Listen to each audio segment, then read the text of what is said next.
Donc j'ai le plaisir, l'honneur de présenter notre dernier conférencier de la matinée, Eduardo Viveiros de Castro, anthropologue brésilien qui enseigne à l'Université fédérale de Rio de Janeiro, qui a travaillé beaucoup sur les collectivités amérindiennes, qui s'est fait connaître en France, surtout à partir d'un article consacré aux perspectives amérindiennes et qui avait été discuté par Philippe Descola dans Par de la nature et culture. Et je crois que pour lui, vous étiez un représentant de l'animisme, une figure exemplaire de l'animisme. Plus tard, a été traduit Métaphysique cannibale au PUF en 2010, qui a eu un retentissement en France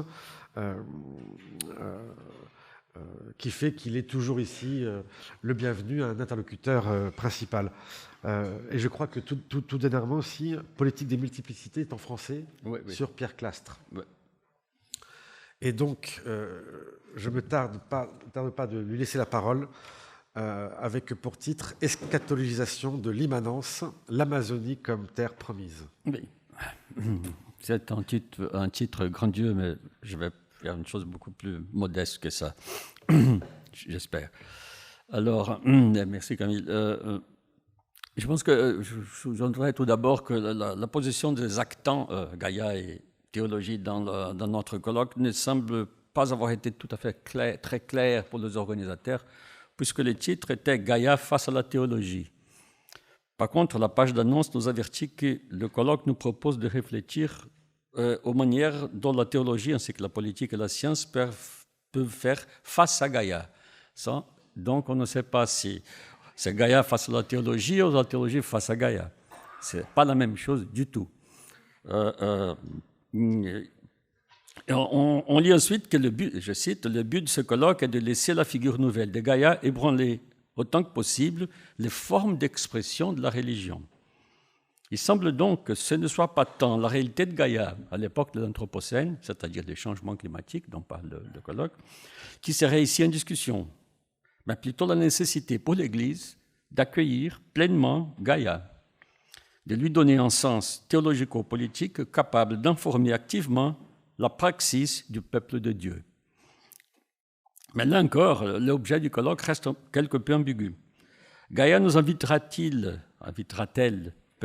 à repenser uniquement les formes d'expression de la religion, ou aussi quelque chose de la substance du contenu de cette religion, de la religion chrétienne. Ce contenu sera-t-il immuable et intouchable, car sa fondation se situe précisément en dehors de Gaïa, au-delà de Gaïa? Question. Dans ce cas, si c'est bien ce cas-là, il s'agirait simplement de trouver une place dans le corpus doctrinal chrétien pour la nouveauté mondaine de Gaïa, disons un accord ou un raccord entre l'eschatologie chrétienne et la collapsologie médiatique. Je pense qu'on peut aller un peu plus loin que ça.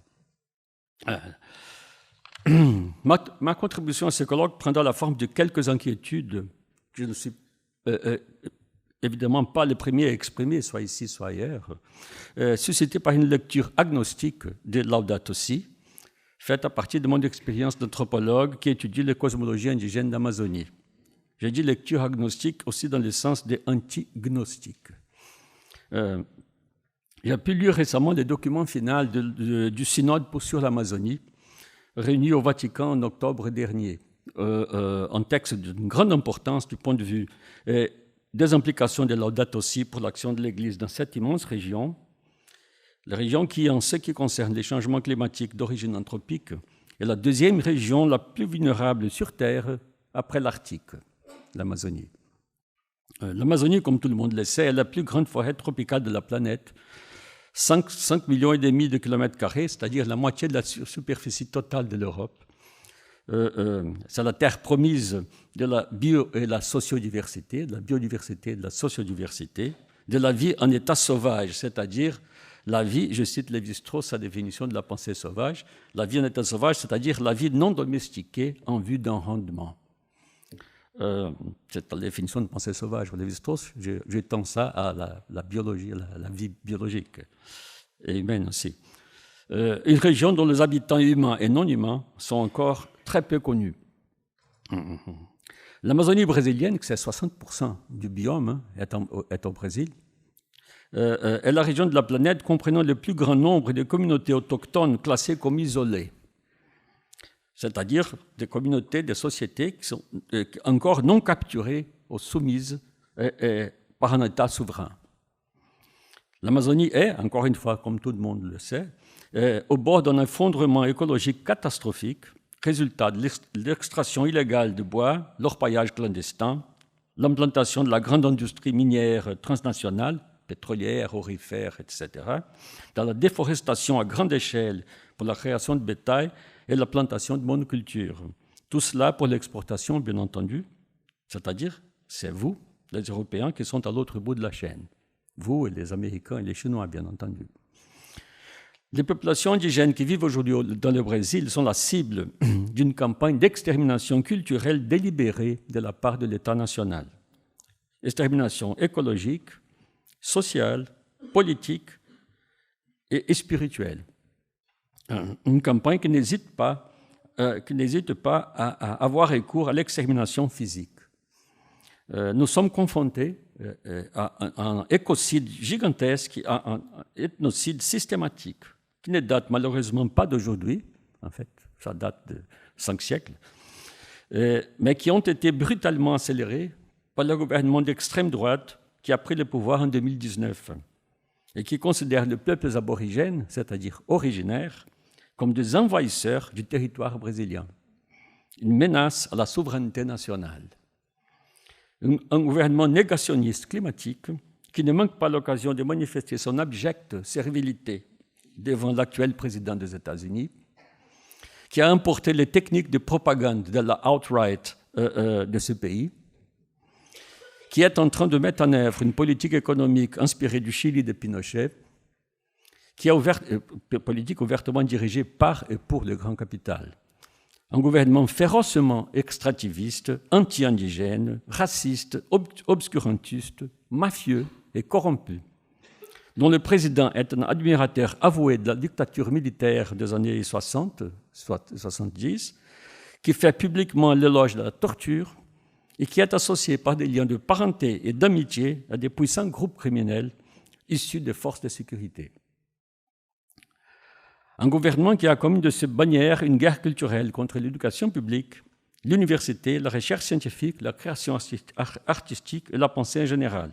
Enfin, et ce n'est pas la moindre des ironies, un gouvernement qui se déclare profondément chrétien et qui a été élu avec 2 fois plus de voix évangéliques, néo-pentecôtistes en grande majorité, 2 fois plus de voix évangéliques que celles reçues par les candidats du Parti des travailleurs.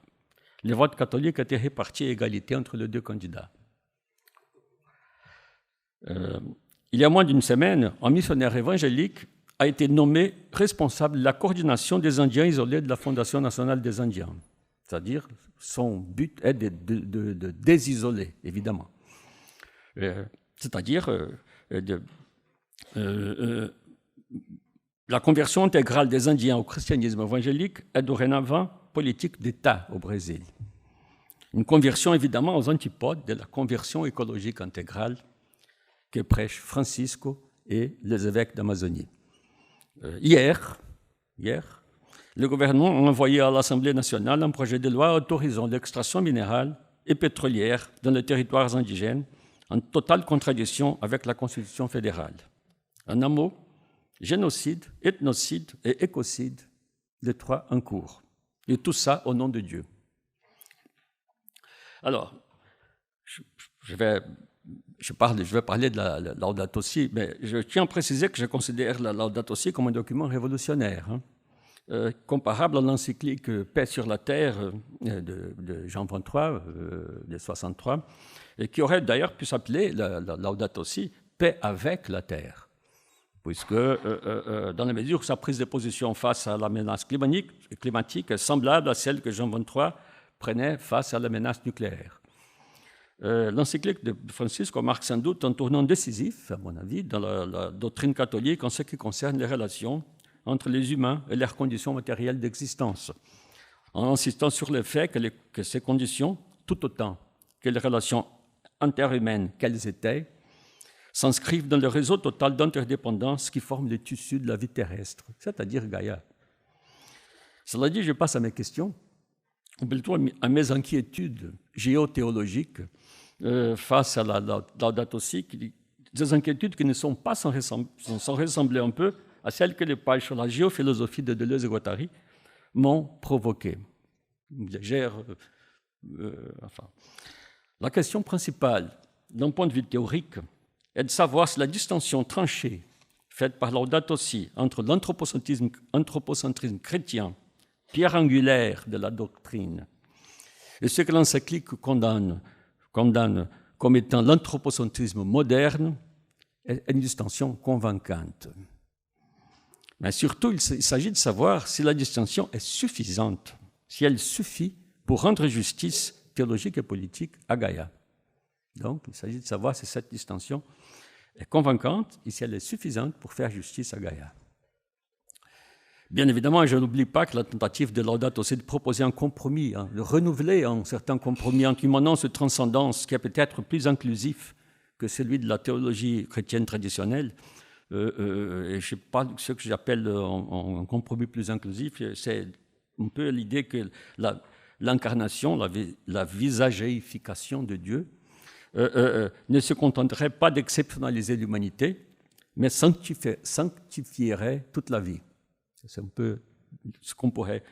je me permets d'ailleurs de rappeler ici un passage du Vieux Testament sur la suite de la première grande catastrophe climatique, qui était le déluge, bien entendu. Au Genèse 9, chapitre 9, il dit « Dieu dit encore à Noé et à ses fils avec lui. » Je cite Dieu. « Et moi, je vais établir mon alliance avec vous et avec votre postérité après vous, avec tous les êtres vivants qui sont avec vous. Oiseaux, animaux domestiques et toutes les bêtes de la terre avec vous.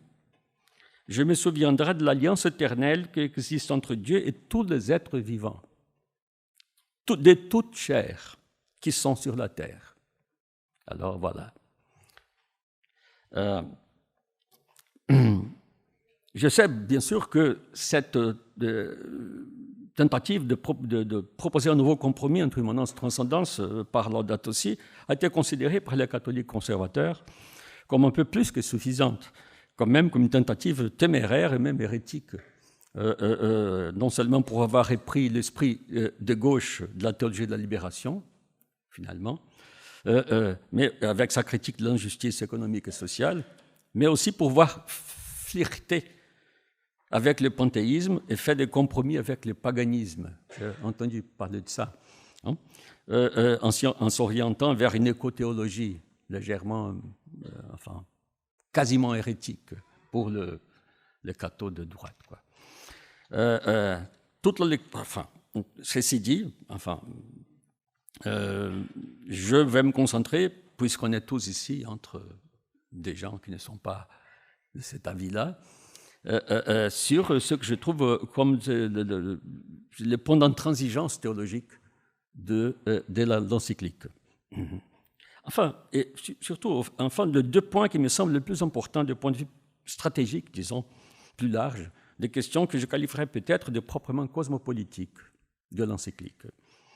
D'abord, en premier lieu, en ce qui concerne la transcendance et la dimension eschatologique de Laudato Si, je me demande si cet engagement qui prend la Laudato Si est suffisamment solide pour faire face à l'apocalypticisme écocide des mouvements évangéliques qui se sont abattus comme un tsunami sur cette vaste région de la Terre. N'oublions pas que s'il y a une théologie du négationnisme climatique, elle se trouve dans la mouvance néo-pentecôtiste, c'est-à-dire chez des chrétiens. La seule théologie qui est ciblée sur le négationnisme est une théologie chrétienne, celle des néo-pentecôtistes. Les bouddhistes, les islamistes, ces gens ne sont pas en train de faire une théologie de la négation de la catastrophe. En fait, ce n'est même pas une théologie négationniste, c'est plutôt une opposition théologiquement motivée à toute initiative Mouvement, groupe générationnel, catégorie professionnelle ou courant d'opinion qui parle de la catastrophe écologique comme de quelque chose qu'il faut combattre. Puisqu'on souhaite, on désire la venue de la catastrophe, on attend la fin du monde, on ne veut pas qu'elle soit retenue par quelques catéchones, comme par exemple les peuples indigènes d'Amazonie.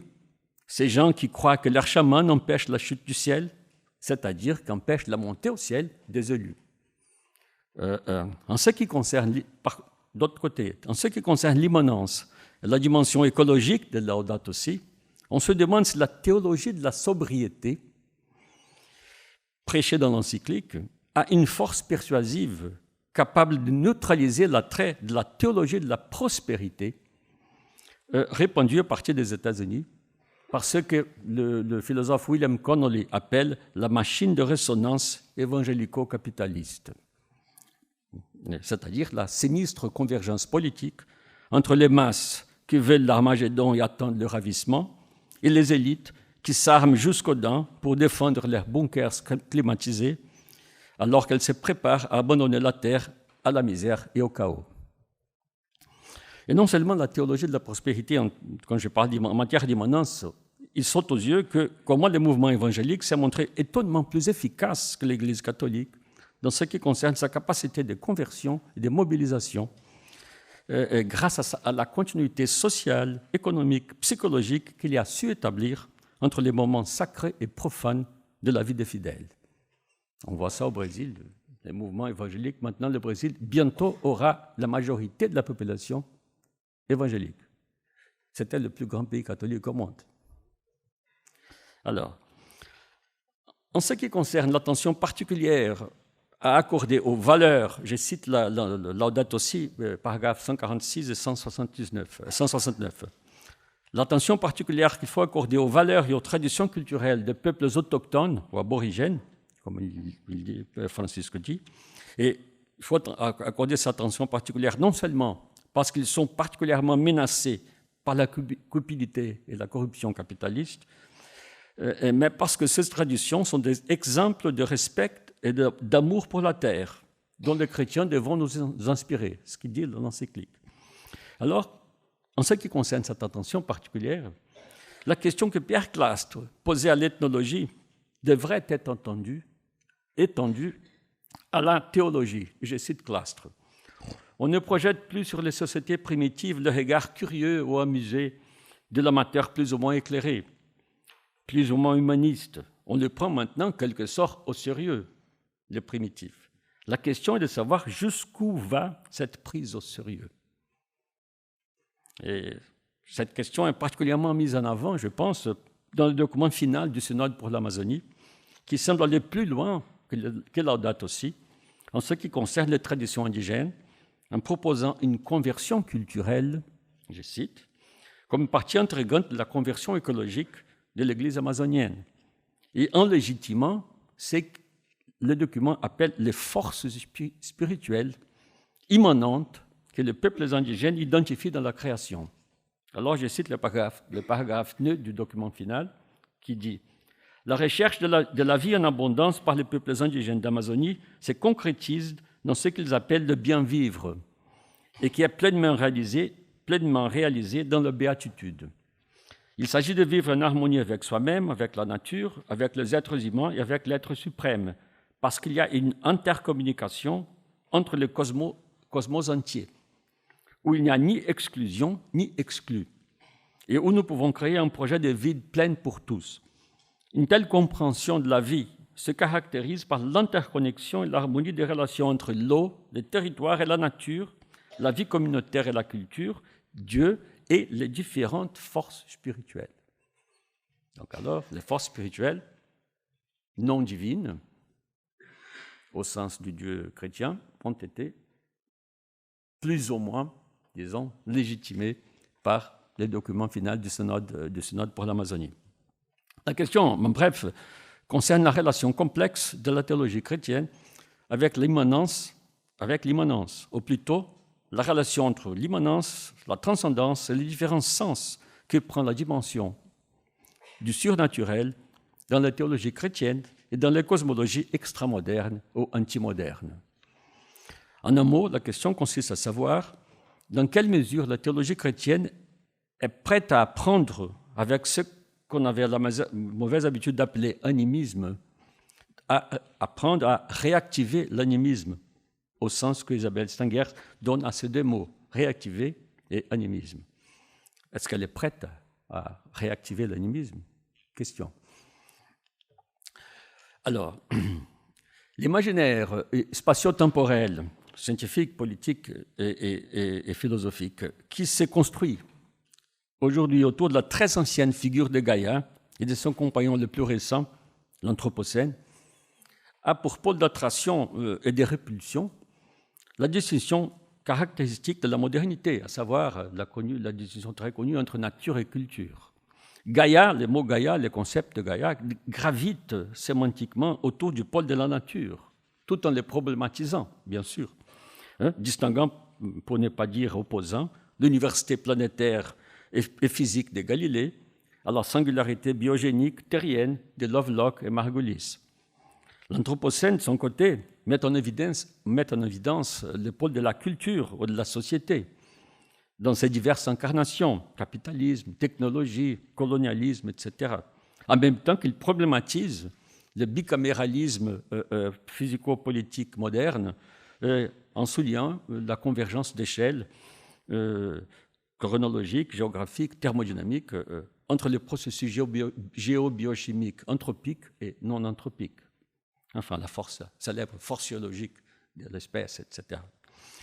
Alors, l'idée d'un enjeu religieux de la mutation climatique, c'est le mot du colloque, suggère cependant qu'une troisième dimension cosmologique ou une troisième catégorie ontologique est appelée à constituer la physionomie de Gaïa, une dimension que j'appellerais, faute de mieux, le surnaturel. Je parle de surnaturel non seulement parce que Gaïa fait un clin d'œil au nouveau mythe, encore citer le synode, le colloque, ou plutôt parce que Gaïa attire notre attention sur la sagesse contenue dans les anciens mythes. Les 1000 noms de Gaïa, c'est le nom d'un colloque qu'on a fait. Mais aussi parce que le terme anthropocène désigne l'échec de l'exceptionnalisme humain comme fondement surnaturel du capitalisme en tant que religion, pour parler comme Walter Benjamin. Mais aussi parce que l'effondrement de la dualité nature-culture libère et réactualise la dimension originelle qui a toujours insisté derrière cette dualité, et dont la nature, au sens de cette dimension, peut être qualifiée, compte tenu de notre vocabulaire culturellement limité, de spirituel, car elle concerne l'aspect incarné de Gaïa, c'est-à-dire sa signification. C'est dans ce sens-là qu'il y aurait deux enjeux religieux de la mutation climatique, et que le couple Anthropocène-Gaïa nous confronte au surnaturel, c'est-à-dire à l'avènement d'une éventuellement nouvelle formation géospirituelle, pour parler comme Bronislaw Dzerzhinsky.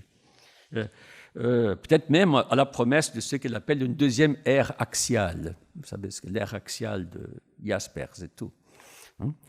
Ou, comme le suggère Bruno Latour, qui nous confronte à un choix entre différentes terres possibles. Le différent sens du mot terre, Gaïa n'étant que le nom d'une d'entre elles, d'une des terres possibles. La dimension surnaturelle ou spirituelle qui émerge dans l'horizon de Gaïa peut être conçue au moins de deux façons. Dans la vulgate théocosmologique chrétienne, cette dimension constitue un troisième pôle transcendant, le royaume de Dieu, qui englobe de façon absolue la dualité nature-culture. Mais l'englobe de manière asymétrique, puisque l'être humain, l'être de la culture, possède une valeur particulière, je cite encyclique, une dignité éminente, une dignité unique et même une dignité infinie, l'être humain.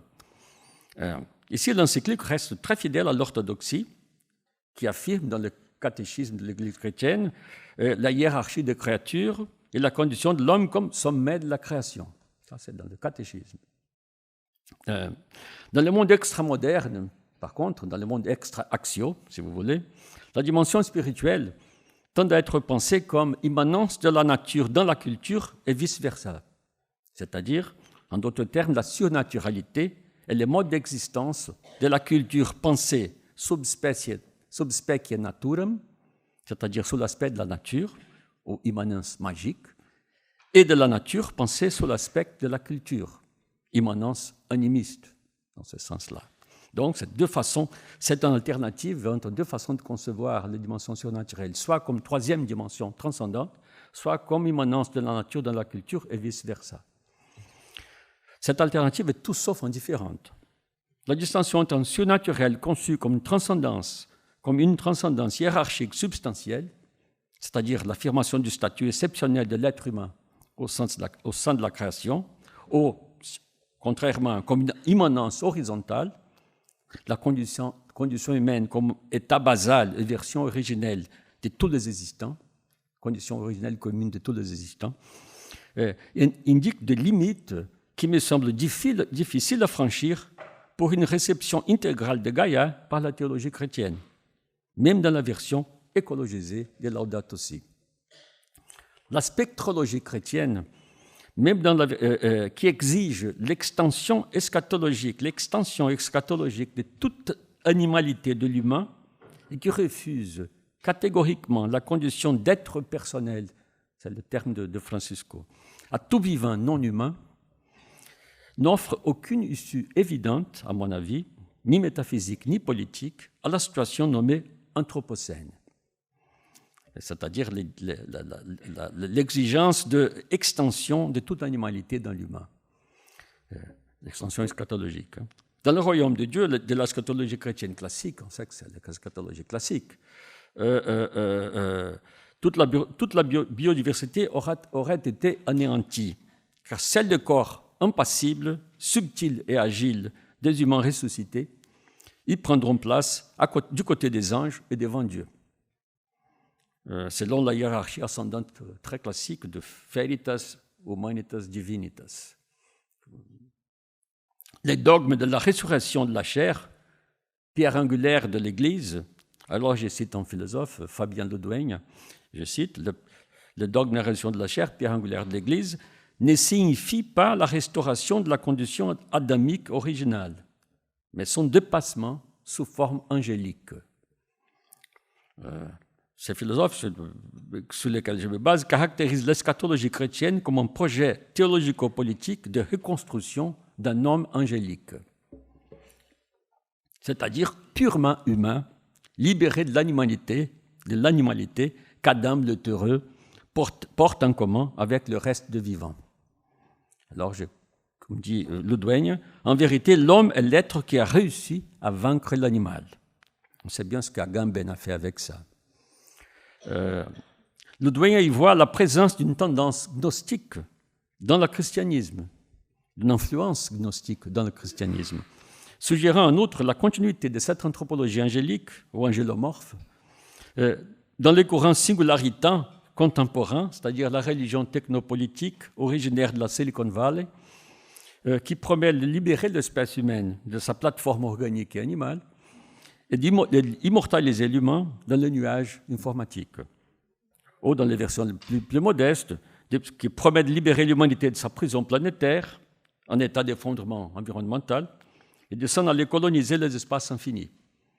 Peut-être qu'il y a une affinité métaphysique, je me demande, entre l'angélologie et le colonialisme. Peut-être. Hein.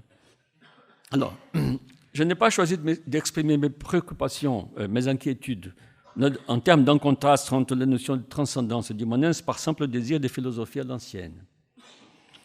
En plus, en écoutant Émilie hier, je me suis rappelé que l'opposition entre immanence et transcendance est aussi une opposition marquée du point de vue du genre. L'immanence est toujours féminine, la transcendance est toujours masculine. Freud le disait déjà, la maternité est l'immanence pure, la paternité, c'est la transcendance. Et donc, c'est une conquête spirituelle de l'humanité de reconnaître la paternité. Alors là, je pense que... Alors, c'est pas... J'ai exprimé mes préoccupations en ces termes-là parce que le mot immanence ou immanent, l'adjectif, n'est utilisé qu'une seule fois dans l'encyclique et au sens péjoratif, négatif, tandis que le mot transcendance est utilisé abondamment. Donc, au paragraphe 81 de la date aussi, le sens transcendentaliste en dernière instance de l'anthropologie chrétienne est clairement énoncé. Francisco écrit, je cite, « Bien que l'être humain suppose aussi des processus évolutifs, il implique une nouveauté qui n'est pas complètement explicable par l'évolution d'autres systèmes ouverts.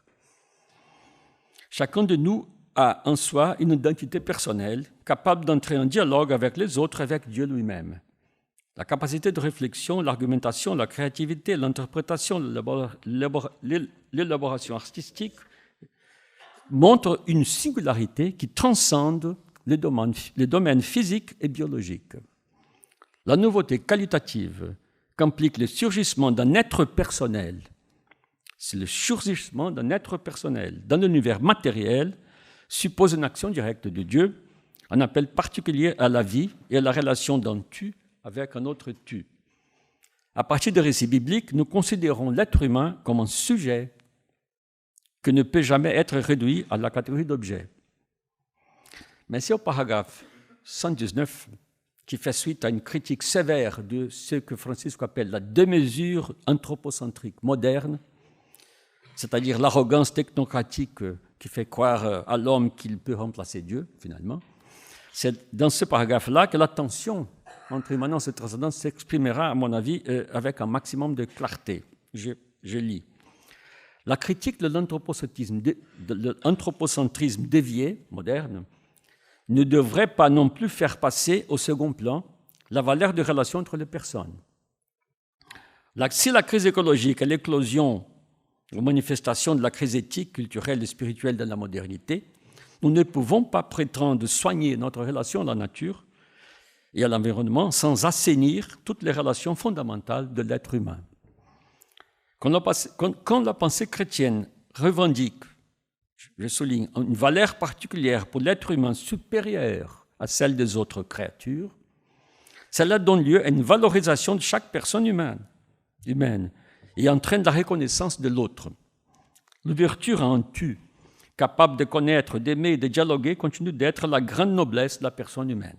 C'est pourquoi, pour une relation convenable avec le monde créé, il n'est pas nécessaire d'affaiblir la dimension sociale de l'être humain, ni sa dimension transcendante, son ouverture au tu divin. En effet, on ne peut pas envisager une relation avec l'environnement isolée de la relation avec les autres personnes, humaines bien entendu, et Dieu. Ce serait un individualisme romantique de le faire, déguisé en beauté écologique et un enfermement asphyxiant dans l'immanence. Alors, c'est là évidemment que je m'arrête et je dis, bon, je trouve ce raisonnement irrécevable. Le raisonnement irrécevable. Bien sûr que je sais très bien que dans ce paragraphe, Francisco veut marquer ici l'indissociabilité entre justice sociale et justice environnementale et prévenir contre une sorte d'écologisme des nantis ou une sorte de misanthropisme nihiliste. Mais je ne pense pas qu'en refus de toute forme d'anthropocentrisme, soit-il chrétien ou moderne, nous mette en danger de faire passer la dimension sociale de l'être humain au second plan. Je ne vois pas quel est le rapport entre ces deux choses. C'est un non sequitur, à mon avis. D'autant plus qu'on sait, bien au contraire, d'autant plus qu'on sait que l'individualisme, soit-il critiqué dans ce paragraphe, soit-il romantique ou possessif, est une valeur cardinale que la sociologie et l'anthropologie historique ont souvent associée à l'universalisme chrétien, l'individualisme. Et que l'accent mis sur l'identité personnelle, c'est-à-dire conçue comme antériorité du sujet en tête-à-tête avec Dieu, le tu, a souvent été associé à un affaiblissement des relations sociales et communautaires. Je ne vais pas citer Luc 14, 26, parce que ça serait quand même injuste, en fait. Je ne pense pas non plus qu'il soit nécessaire de lier la dimension sociale de l'être humain à cette dimension transcendante. Surtout quand cette dernière, la dimension transcendante, est jalousement revendiquée comme une valeur particulière supérieure à celle des autres créatures. puisque la socialité est la condition immanente et éminente de toute la vie de Gaïa. Donc, nous ne sommes pas le possesseur exclusif, maître possesseur exclusif de la société, non plus, ni de la nature, ni de la société. Mais tout se passe comme si, alors je cite un mot de Francisco qui n'est pas dans l'encyclique, mais tout se passe comme si la distance infinie entre la nature et le Créateur était beaucoup plus infinie pour les créatures non humaines que pour les humains. Donc on a comme s'il s'agissait de deux infinis à la Cantor, quoi. L'infini entre les humains et Dieu et l'infini entre les non-humains et Dieu. La mention insistante de la valeur supérieure à la valeur supérieure de l'être humain par rapport aux autres créatures m'a rappelé un passage célèbre de la Théodicée de Leibniz, que je vais citer. Et j'aime beaucoup ce passage. Chaque perfection ou imperfection dans la créature a son prix, mais il y en a point qui a un prix infini. Il est sûr que Dieu fait plus cas d'un homme que d'un lion. Cependant, je ne sais si l'on peut assurer que Dieu préfère un seul homme à toute l'espèce des lions, à tous égards. Mais quand cela serait, il ne s'ensuivrait point que l'intérêt d'un certain nombre d'hommes prévalut à la considération d'un désordre général répandu dans un nombre infini de créatures. Cette opinion serait un reste de l'ancienne maxime assez décriée que tout est fait uniquement pour l'homme. Alors, par analogie, on pourrait, disons, dire, en paraphrasant Leibniz, dire que Dieu fait plus de cas de l'espèce humaine que de toute autre espèce en particulier. Cependant, je ne sais pas si l'on peut assurer que Dieu préfère la seule espèce humaine à toutes les autres espèces prises collectivement, à tous égards.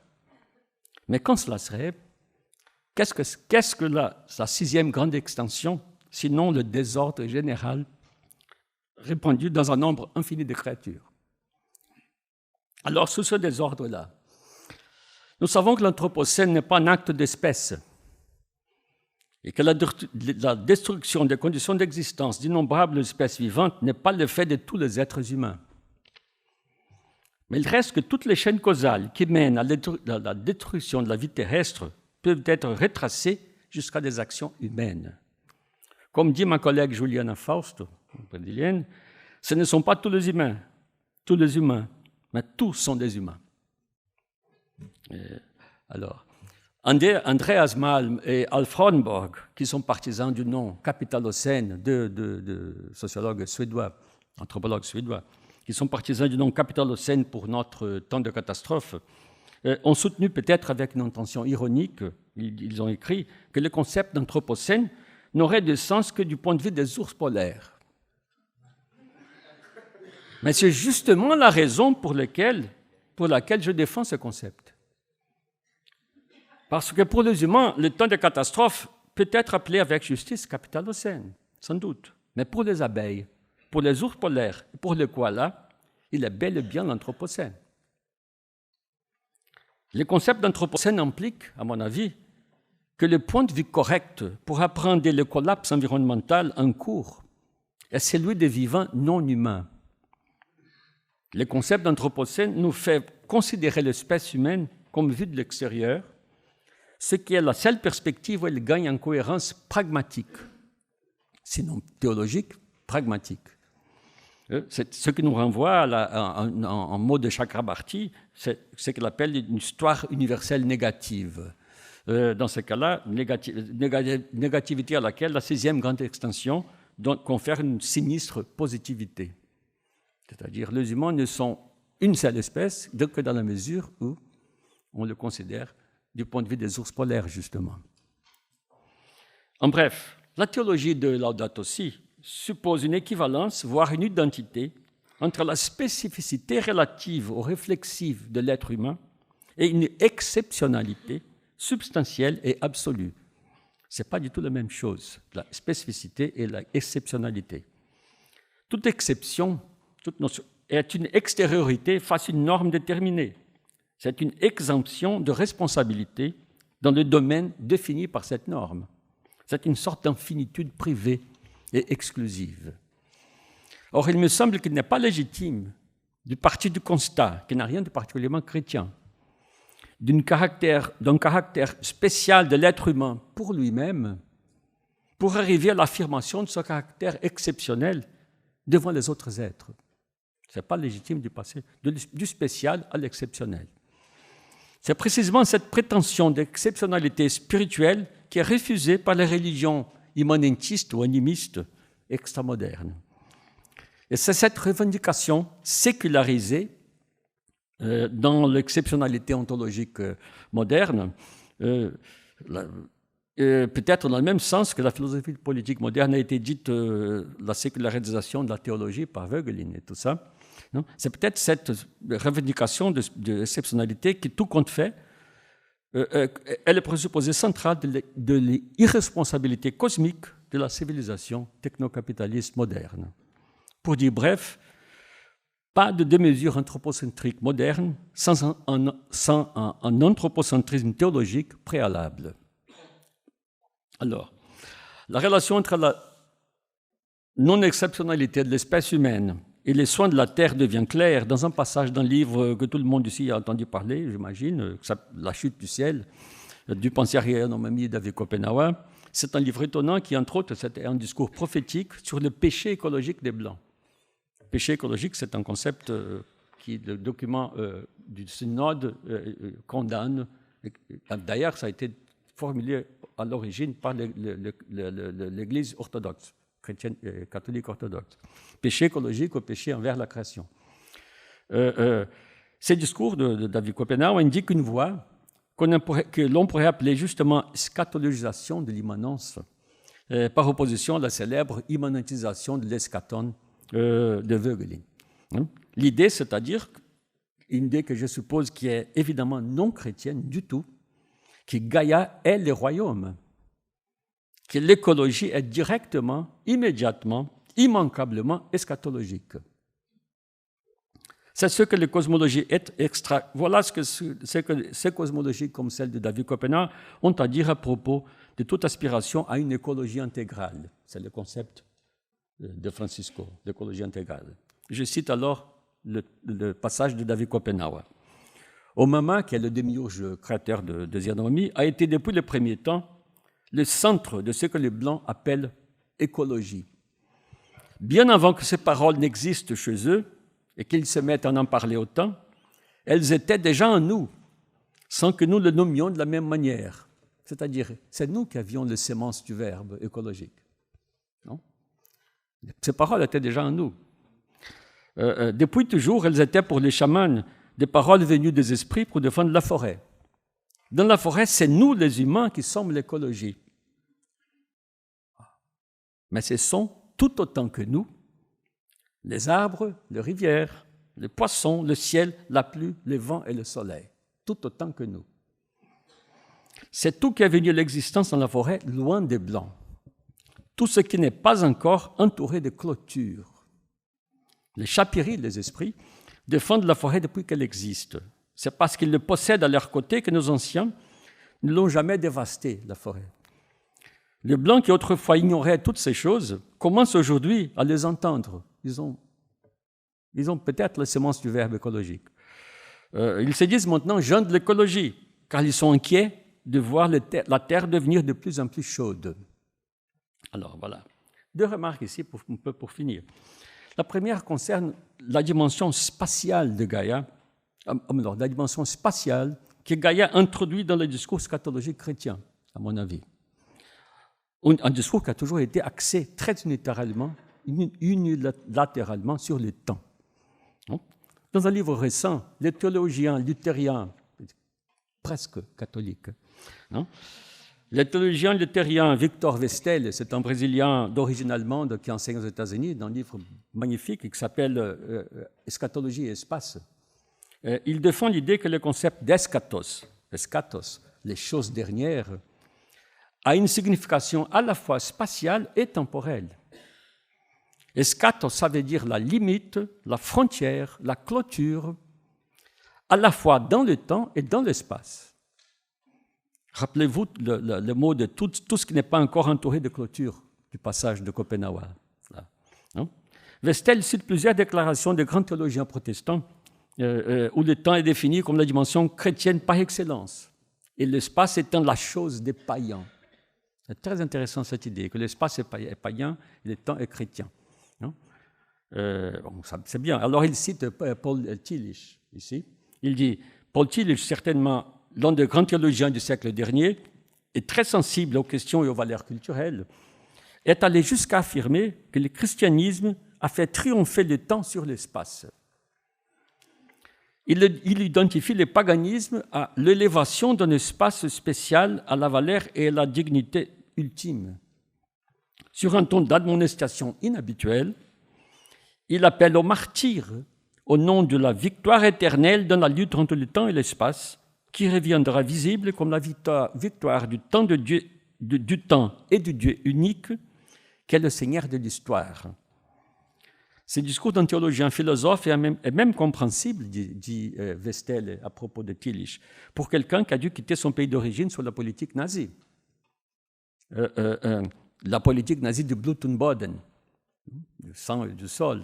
Mais ce langage d'opposition qu'il utilise empêche le lecteur de se rendre compte qu'un abus n'empêche pas un us. C'est-à-dire...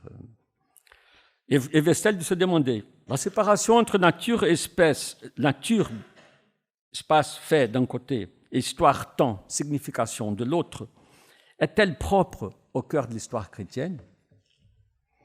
Ou bien cette séparation peut-elle être conçue comme un dispositif herméneutique qui, même s'il prévaut dans le christianisme occidental, a sa propre généalogie et il ne doit pas être considéré comme un élément normatif ultime pour la construction de la théologie chrétienne? Est-ce qu'il faut effectivement se débarrasser de l'espace pour être chrétien? La question a une dimension d'urgence parce que Vestel, il pense son ministère à partir de son expérience avec les paysans sans terre du Brésil. Il commence son livre en fait avec une anecdote qu'il faut vraiment raconter parce que c'est très important. Il dit « La théologie a pris du retard par rapport à d'autres domaines en ce qui concerne l'importance de traiter des questions de géographie et d'espace. » Qu'il faut quand même penser. Travaillant au sein d'une commission pastorale œcuménique sur la terre, lui, après avoir terminé un doctorat, je n'étais pas préparé à trouver des ressources dans la littérature théologique. Un dimanche, un frère capucin et moi-même, nous dirigions un service dans un campement de paysans sans terre dans le sud-ouest du Brésil. Une trentaine de familles vivaient dans des tentes en plastique noir sous le soleil brûlant. L'endroit se trouvait dans une bande de terre de 20 mètres de large maximum, à côté d'une autoroute reliant le Brésil au Paraguay, flanqué de l'autre côté de la clôture d'une méga ferme. Parmi les textes bibliques pour les services figurait le psaume 24 qu'il cite. La terre est à l'Éternel et à tout ce qui s'y trouve, le monde et ceux qui y vivent. L'un des paysans qui avait perdu sa parcelle de terre familiale à cause des politiques agraires, adoptées par les régimes militaires, me dit à haute voix, « Si la terre est à Dieu, comment se fait-il que je ne vois que des clôtures ?» Alors Vestel de dire, à l'exception des études d'architecture ecclésiastique, la théologie ne m'avait pas permis de penser à ça, à l'espace. Alors, la deuxième et ultime, finale réponse, observation, concerne la réponse indigène, la réponse entre guillemets indigène à l'anthropocentrisme occidental. Une réponse que j'ai appelée, non sans recevoir plusieurs critiques, anthropomorphisme par opposition à anthropocentrisme. C'est-à-dire, cette réponse, tout ce que j'appelle l'anthropomorphisme, c'est l'extension virtuelle de la catégorie d'humanité à tout ce qui existe. Dans les cosmologies indigènes, on trouve souvent l'affirmation selon laquelle les non-humains sont des humains, entre guillemets. C'est-à-dire qu'ils étaient des humains au temps mythique, ou restent des humains derrière les vêtements animaux, ou ont des esprits maîtres qui se chargent de lui, qui sont des esprits humanoïdes. Il y a plusieurs façons d'interpréter cette idée que les non-humains sont des humains, des gens. C'est-à-dire, ce sont des gens dans le sens où ils possèdent diverses, voire toutes, les capacités que nous considérons comme distinctives des humains. Ce qui nous dérange dans cette idée, à mon avis, c'est que les Indiens, les extramodernes en général, ne reconnaissent pas ces attributs comme étant des propriétés exclusivement humaines. Ils ignorent en somme la propriété privée, cette clause immuable de notre constitution métaphysique. Mais un monde commun, à mon avis, ce doit être moins mesquin, moins avare. Ceux qui partagent la maison commune, se doivent de mettre ces propriétés en commun. Et en plus, je trouve la notion de maison commune bien, mais en même temps un peu dérangeante, puisque c'est une maison que nous bâtissons en même temps que nous la bâtissons. Donc nous sommes bâtis par la maison que nous bâtissons et nous sommes détruits par la maison que nous détruisons. Donc nous ne sommes pas dans une maison, nous sommes la maison, tout comme nous sommes la nature que se défend et non pas, nous ne sommes pas dans la nature. Enfin, mais cette notion d'anthropomorphisme n'est peut-être pas la plus appropriée. Les religions animistes ou immanentistes de l'Amérique indigène se caractérisent plutôt par ce qu'on pourrait appeler un prosopomorphisme universel, c'est-à-dire par la condition de personne qui est universalisée, précisément cette condition de sujet que la théologie de Laudato Si réserve à l'être humain et qui, pour les indigènes, s'étend pratiquement à tout ce qui existe, virtuellement à tout ce qui existe. Contrairement à la devise cartésienne « je pense donc je suis », les cogito amérindiens s'exprimeraient plutôt par « il est donc il pense ». L'anthropomorphisme anatomique, éthologique qu'on trouve dans les mythes, dans le rêve, dans le récit chamanique, qui accompagne souvent ce prosopomorphisme, est plus de l'ordre d'une sorte de schématisme poétique qu'une position métaphysique arrêtée, à mon avis. Parce qu'en vérité, c'est la condition de personne qui occupe le rôle de substrat universel de l'être, et non pas la condition d'homo sapiens. L'homo sapiens, c'est simplement la façon dont la personne humaine se perçoit elle-même. Et donc, cela ne signifie pas que l'être humain, dans la conception des peuples amazoniens, n'est pas spécial. Je reviens là-dessus. En fait, il n'est pas spécial en même temps. Du point de vue cosmologique, l'humanité est en réalité l'inverse même, le contraire même de spécial. C'est le cas général, la forme générique et originale du vivant et de l'existant, dont dérivent toutes les espèces et les types naturels, les natural kinds, du cosmos actuel. Dans la vulgate mythologique amérindienne, la situation la plus courante est celle de tout ce qui existe a un aspect humain, qu'il soit vestige, vestigial, invisible, spirituel ou virtuel. Comme j'ai déjà eu l'occasion de répéter innombrables fois, pour les peuples indigènes, la condition originelle commune entre l'animalité et l'humanité n'est pas comme pour nous, modernistes, l'animalité, ce que les animaux et les hommes ont en commun, c'est l'animalité. Pour les Indiens, c'est exactement le contraire. Ce que les humains et les autres animaux ont en commun, c'est précisément l'humanité. La personnitude, souvent schématisée en termes anthropomorphiques. Ce qu'on a fini par appeler le perspectivisme amérindien, la conception indigène selon laquelle toutes les espèces vivantes sont perçues comme des êtres humains, tout en étant perçues comme des animaux, des plantes, etc., par les autres espèces. La condition originelle mythique, donc, est la condition réflexive permanente de tous les êtres vivants. En ce sens, l'être humain est bel et bien spécial pour lui-même. Chaque être est spécial pour chaque espèce, chaque étant, chaque vivant, chaque existant est spécial pour soi-même. Ça ne veut pas dire qu'il soit exceptionnel. Alors, je m'arrête là parce qu'on peut continuer dans la discussion de l'après-midi.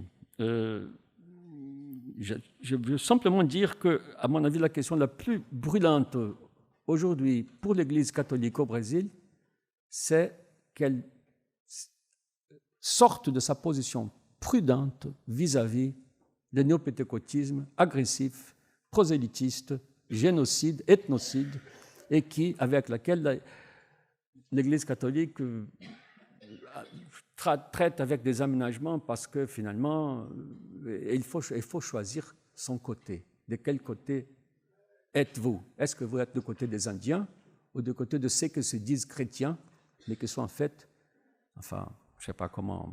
Voilà. Merci.